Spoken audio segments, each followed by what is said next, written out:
साहब मैं बहुत परेशान हूँ, बच्चों के लिए खाना लेके जाना है, मेरी मदद कर दोगे? हाँ, हम आपकी मदद भी करेंगे, आपको खाना भी देंगे और आपको पैसे भी देंगे, लेकिन मेरी एक शर्त है। साहब क्या शर्त है? वो सामने गाड़ी खड़ी है, इसको पूरा साफ करके आ जाओ। कर देता हूँ साहब। ठीक है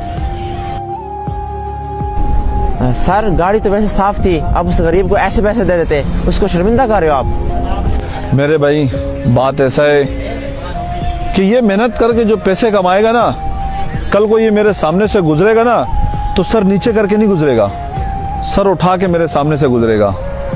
तो अब मुझे बताओ, वो शर्मिंदा हुआ या मैं खुद? जी सर, आप बिल्कुल ठीक कह रहे हैं।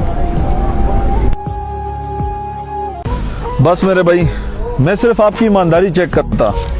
ये ले जाओ, अपने बच्चों के लिए खाना भी ले जाओ और ये कुछ पैसे भी आप रख लो। शुक्रिया साहब।